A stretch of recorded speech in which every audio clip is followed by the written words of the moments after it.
What is good, guys, and welcome back to 8 Count. In today's video, we are going to be taking a look at the UFC 275 main card, and I'm going to be giving you my picks and prediction for the fight. I cannot wait for this, guys. I feel like we've kind of been missing a big fight in UFC now for a while, so it's going to be great to finally get some, especially on the main card. It looks really interesting. As always, guys, if you do enjoy the video, please leave a like, comment down below, let me know your picks so I know what sort of way you're swaying, and subscribe to the channel so you don't miss any of the upcoming content. I cover all things sort of boxing, MMA, just anything I watch, I really enjoy. I like to give my opinion on. Anyway, guys, I've already put up a video today, my UFC fight night, Volkov versus Rosenstrike sort of reaction. If you want to go check that out, it's already up on the channel, and let's get straight into it.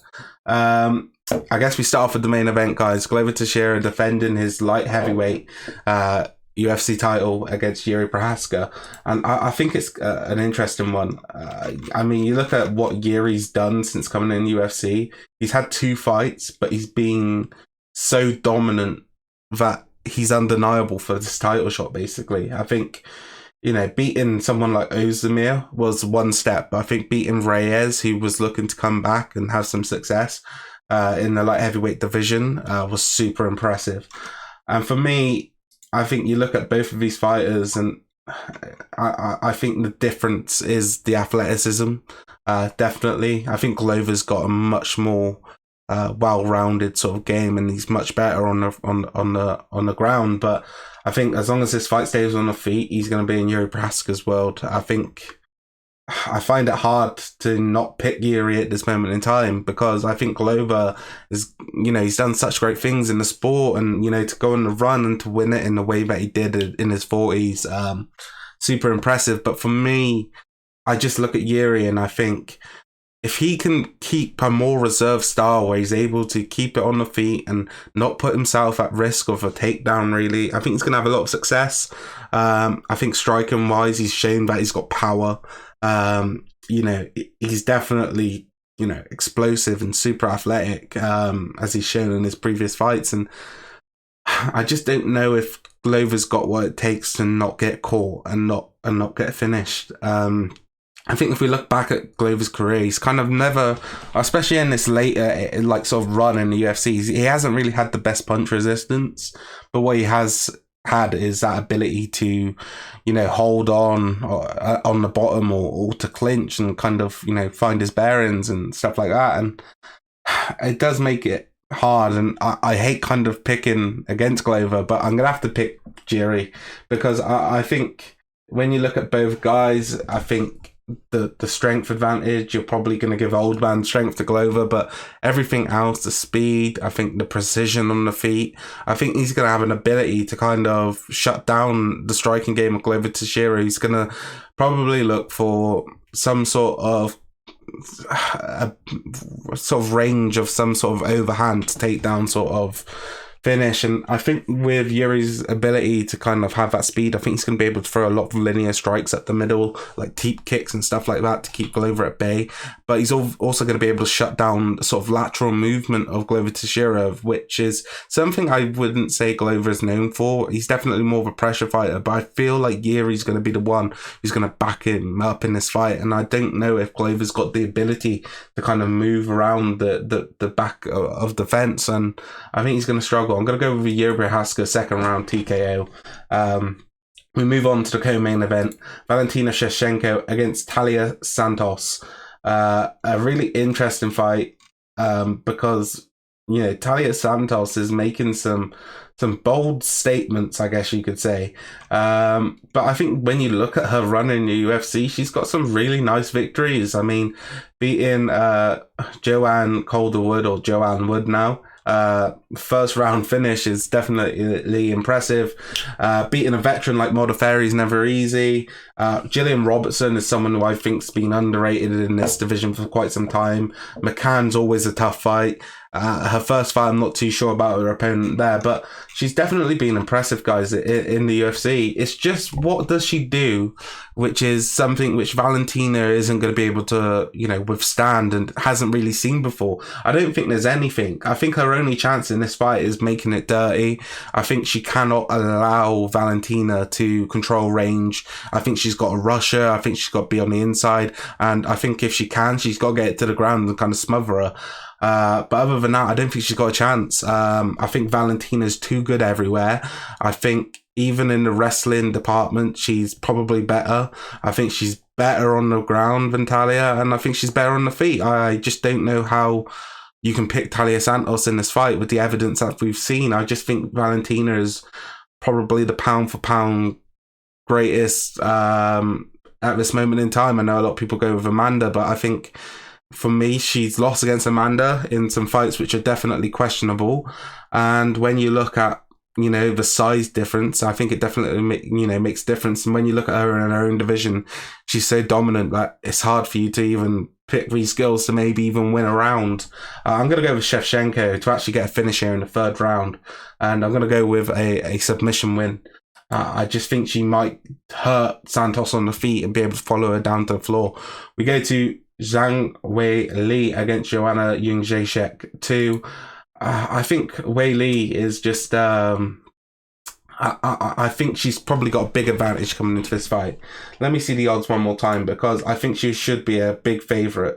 She's not really. It's quite close, but I think she should be a big favourite for me, because I think you look at what she's done. She got to the championship fight, defended it against Joanna, defended it against, lost against Rose, but then came back in a fight which a lot of people thought that she won in the second fight against Rose. But what I think the difference is between these two girls is the consistency and the fact that, Wei Li has been, fighting more consistently, and Joanna's just been out the ring for so long. For me, I think you look at their first fight, I think it was really close. I may have even favoured Joanna in that fight. But Wei Li had so much success. I think in this fight, I think it's a 3-rounder. And if it is, I think that favours Wei Li. I think it favours her with her high sort of output sort of style. I think Joanna is going to have to be super careful in this fight. She's got to find the sort of a way to keep her distance and kind of earn the respect of Weili Zhang, and I'm not sure if she can do that. I'd love to see Joanna back in the title picture once again, because I think it would be cool to do a full sort of circle thing and maybe see Joanna take on Carla Esparza for the strawweight bout. I think that would be interesting. But yeah, for me, I'm gonna have to pick Wei Li, because I just think she hasn't got that sort of ring rust element. We know what we're gonna get with her, whereas Joanna, coming off a big layoff, I think it's definitely going to be a hard fight for Joanna either way. I'm going to pick Wei Li by decision. I think we might see a busted up Joanna again, to be honest, which is not nice to say. We move to the next fight. Rogerio Bontorin against Manuel Cape.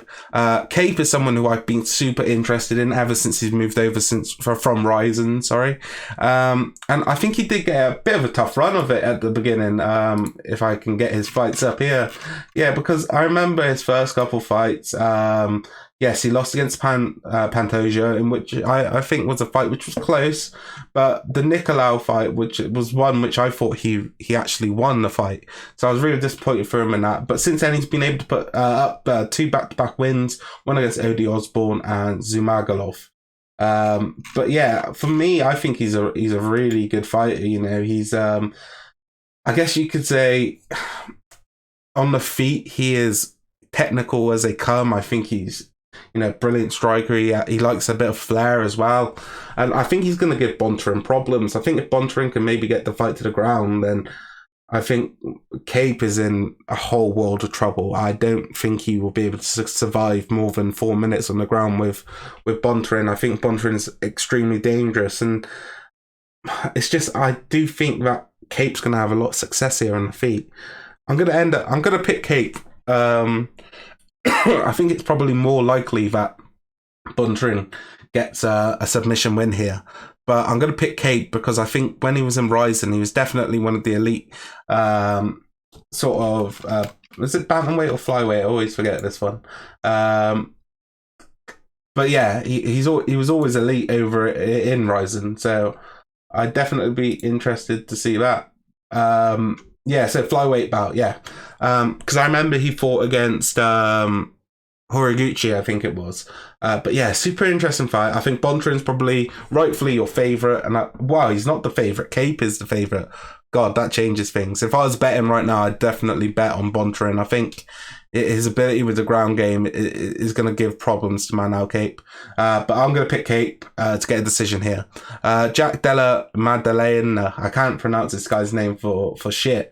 But he had a very impressive UFC debut. I think it was a really quick finish, if I'm not mistaken. It was against Rodriguez, first round, 2 minutes 59.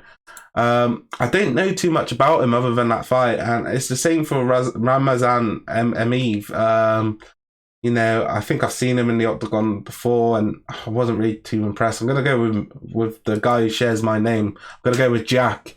I think he's going to probably get a finish early on in the first round again. But like I said, some really interesting fights. So my picks are Jack, Cape, Whaley, Shevchenko, and Prochazka. So it's certainly going to be a dramatic night in the UFC, and I really cannot wait for this, guys. Let me know your picks down in the comments down below. Let me know why. I guess you know, it's kind of hard for me to pick some of these fights because there are so many unknowns which happen, and it is definitely hard to pick. But anyway, guys, that's the end of this video. If you have enjoyed, please leave a like, comment down below, let me know who you're picking, and subscribe to the channel so you don't miss any of the upcoming content. Thank you for watching, and I'll see you next time. Peace.